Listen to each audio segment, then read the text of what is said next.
Hello my dear friends, my name is Arvind Patidar और स्वागत है आपका सिविल AJE MCQ जोन में।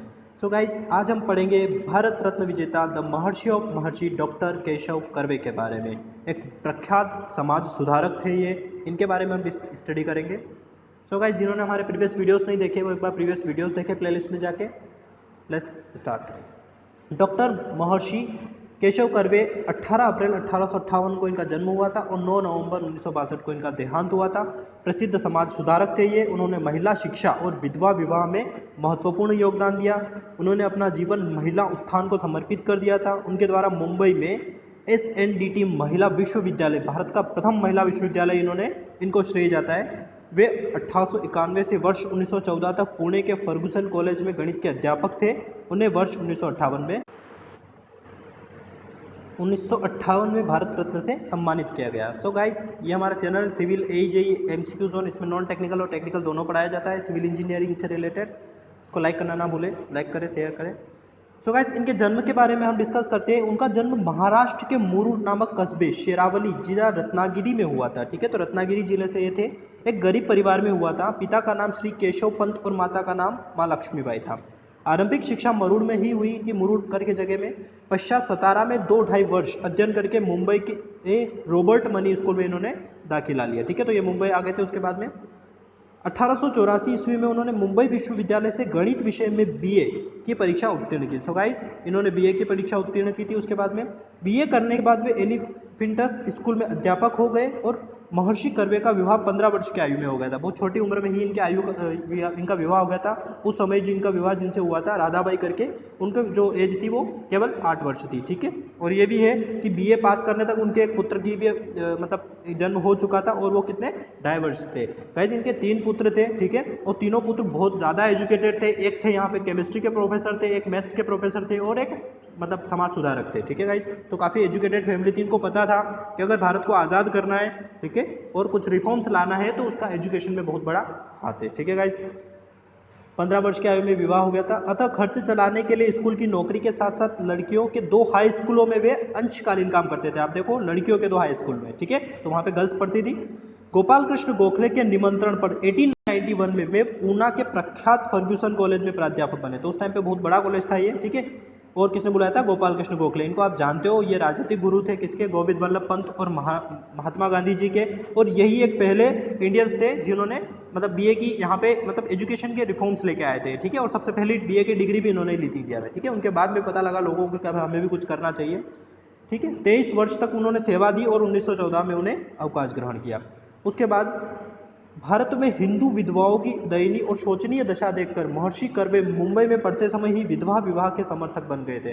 गाइस, उस समय आज भी आपको पता है कि विधवाओं को उस लेवल का मतलब समाज में स्थान नहीं दिया जाता है। ठीक है, उनके साथ पार्शलिटी का बिहेव किया जाता है। उस समय भी ये प्रॉब्लम थी, विधवाओं के साथ बहुत ज़्यादा गलत तरीके से व्यवहार किया जाता था। आपको पता है, सती प्रथा, विधवा विवाह, ये बहुत सारी कुरीतियाँ हमारे समाज में विद्यमान थी उस टाइम पे। इन कुरीतियों को दूर करने के लिए बहुत सारे मिशन चलाए गए हमारे बहुत बड़े लीडर्स के द्वारा, जिनका नाम राजा राम मोहन राय, ईश्वरचंद्र विद्यासागर, ज्योतिबा फूले, रामकृष्ण परमहंस। ठीक है, तो इन लीडर्स के द्वारा ये किए गए। ठीक है, हम हमेशा ना कोसते एक्चुअली मतलब ब्रिटिशरों को भी। तो ब्रिटिशरों ने कुछ जो अच्छी चीज़ें दी है ना, वो ये थी कि एक वेस्टर्न कल्चर में आज हम चीज़ों को डील करते हैं, जैसे इंग्लिश वगैरह, ये वो लेके आए थे, इंग्लिश एजुकेशन।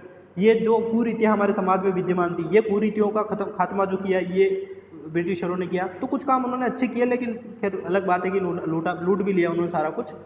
तो हम यहाँ पे डील। सो गाइस, आज भी आपको पता है कि हमारे समाज में बहुत सारी कुरीतियाँ हैं। ठीक है, तो उनको भी हम एजुकेशन के माध्यम से ही खत्म कर सकते हैं। इसलिए पढ़ना बहुत ज़्यादा ज़रूरी है।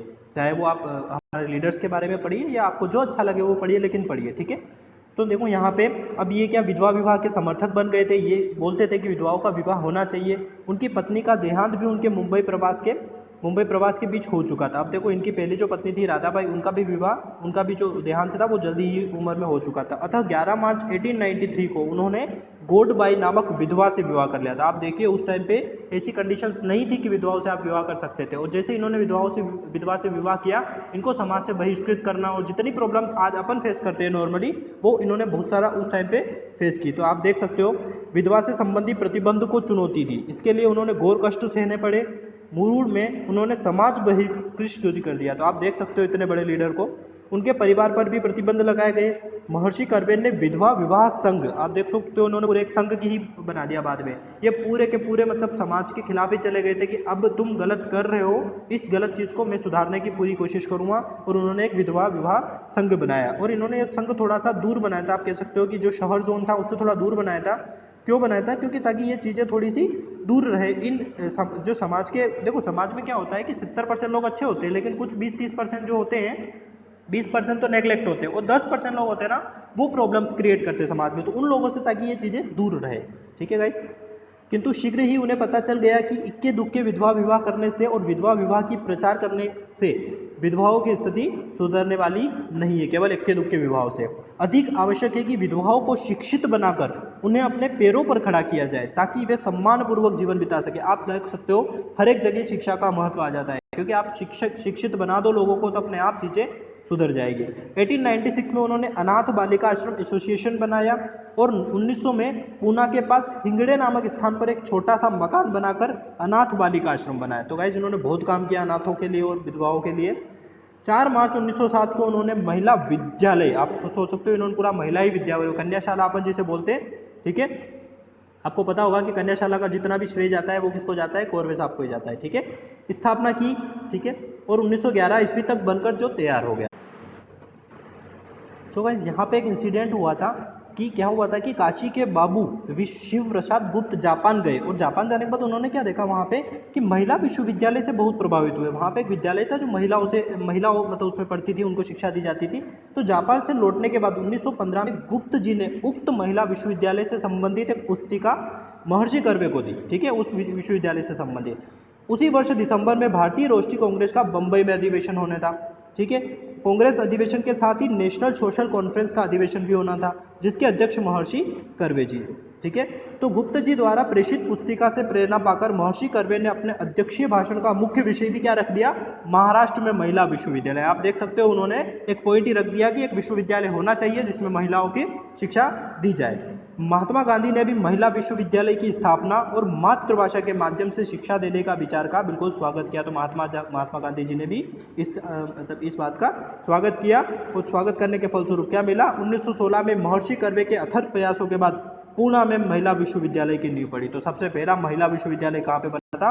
पुणे में बना था, जिसका पहला कॉलेज महिला पाठशाला के नाम से 16 जुलाई 1916 को खुला, और 1916 में आपको पता है कि BHU की स्थापना भी हुई थी। ठीक है, महर्षि कर्वे इस पाठशाला के प्रथम प्रिंसिपल बने, लेकिन धन की आवश्यकताओं को ध्यान में रखते हुए उन्होंने अपना पद त्याग दिया और धन संग्रह के लिए निकल पड़े। सो गाइस, अब यहाँ पे प्रॉब्लम है कि आपको भी पता है कि विश्वविद्यालय को चलाने के लिए बहुत धन की आवश्यकता पड़ेगी। उस धन के लिए उन्होंने क्या किया? कुलपति का जो स्थान था वो रिक्त किया, और वो गए धन को इकट्ठे करने के लिए। ठीक है, विश्वविद्यालय के कोष में 2,16,000 रुपये उन्होंने धनराशि जमा कर ली। बहुत बड़ी राशि होती थी उस टाइम पे। कितने? 2 लाख रुपए। ठीक है, बंबई के प्रसिद्ध उद्योगपति सर विठल दास दामोदर ठाकरसी, ये नाम पता होना चाहिए आपको, ने इस विश्वविद्यालय को 15 लाख रुपए दे दिए। ठीक है, आप सोचो इतने बड़े दान उस टाइम पे आया, और विश्वविद्यालय का नाम ही उन्होंने बदल दिया। श्री ठाकरसी की माता के नाम पर श्रीमती नथीबाई दामोदर ठाकरसी, NDTT, जो आप लोग बताया था स्टार्ट में मैंने नाम, वो इनके नाम पे था, SNDT। ठीक है, विश्वविद्यालय रख दिया गया, और कुछ वर्ष बाद इसे पूना से मुंबई में स्थानांतरित कर दिया। बाकी इसकी बहुत सारी ब्रांचेस उस टाइम पे हुई थी। ठीक है, 70 वर्ष की आयु में महर्षि कर्वे उक्त विश्वविद्यालय के धन संग्रह करने यूरोप, अमेरिका और अफ्रीका भी गए। गाइस, वे अफ्रीका और यूरोप की यात्रा भी की इन्होंने उस टाइम पे, कि महिलाओं की स्थिति वहाँ पे क्या है, किस कंडीशन में मतलब वहाँ पे महिलाएं अपना जीवन निर्वाह कर रही है, तो उस कंडीशन में पूरा इन्होंने देखा। ठीक है, सन 1936 ईस्वी में गाँव में शिक्षा के प्रचार के लिए महर्षि कर्वे ने महाराष्ट्र ग्राम प्राथमिक शिक्षा समिति बनाई, जिसने धीरे धीरे विभिन्न गांवों में 40 प्राथमिक विद्यालय खोले। आप खुद देखो यहाँ पे कि मतलब इन्होंने क्या, इनको पता चल गया था एजुकेशन में ही रिफॉर्म लाना पड़ेगा, बिना एजुकेशन रिफॉर्म्स के कुछ नहीं हो सकता। एजुकेशन बढ़ेगा तो लोग डेवलप होंगे, और लोग अवेयर होंगे, अवेयर होने के बाद चीज़ें अपने आप सोल्व होती जाएगी। स्वतंत्रता प्राप्ति के बाद यह कार्य राज्य सरकारों ने भी किया। देखो राज्य सरकारों ने इनको बिल्कुल श्रेय दिया उसके बाद में कि आपने जो किया था। सन 1915 ईस्वी में महर्षि कर्वे द्वारा मराठी भाषा में रचित आत्मचरित नामक पुस्तक प्रकाशित हो चुकी थी। ठीक है, तो पुस्तक भी लिखी थी इन्होंने। सम्मान की बात करें, सो गाइज इनके सम्मान की बात करें तो इनके सम्मान में बहुत सारे यूनिवर्सिटीज़ बनाई गई थी। बाद में 1942 में काशी हिंदू विश्वविद्यालय ने उन्हें डॉक्टर लीट की उपाधि दी। ठीक है, PhD के बराबर उपाधि थी उस टाइम पे। और काशी विश्वविद्यालय हमको पता था 1921 और 22 के आसपास काशी विश्वविद्यालय बना था। ठीक है, किसने बनाया था? कमेंट बॉक्स में मुझे कमेंट कीजिए, मैंने इससे पहले वाले लेक्चर में भी आपको पढ़ाया है। 1954 में अपने महिला विश्वविद्यालय ने उन्हें एलडी की उपाधि दी, ठीक है, तो एलडी की उपाधि भी उस टाइम पे लॉ की उपाधि थी एक तरीके से। 1955 में भारत सरकार ने पद्म विभूषण से पहले उनको सम्मानित किया था, ठीक है गाइस। पद्म विभूषण आपको पता है, सबसे पहले भारत रत्न, उसके बाद पद्म विभूषण, फिर पद्म भूषण और फिर पद्मश्री, ठीक है, भारत रत्न के बाद। 1957 में मुंबई विश्वविद्यालय ने उन्हें फिर एलडी की उपाधि से सम्मानित किया। 1955 में भारत के राष्ट्रपति ने उन्हें भारत का सर्वोच्च सम्मान भारत रत्न से सम्मानित किया। और 100 वर्ष की आयु पूरे होने पे, ठीक है, उनका डाक टिकट भी उनके नाम से जारी किया गया और महर्षि के नाम से उन्हें आदर सत्कार किया गया, ठीक है। 9 नवंबर 1962 को 104 वर्ष की आयु में महर्षि कर्वे का श्रीराम हो गया। आप देख सकते हो बहुत लंबी आयु इन्होंने जी, और बहुत अच्छा हुआ कि ये बहुत लंबी आयु जिए, क्योंकि इतनी सारी यूनिवर्सिटीज़ बनाना और विधवाओं के मतलब पुनरुत्थान के लिए बहुत ज़्यादा काम करना और एजुकेशन में बहुत ज़्यादा रिफॉर्म्स करना, तो ये काफ़ी बड़े बड़े काम इन्होंने किए हैं।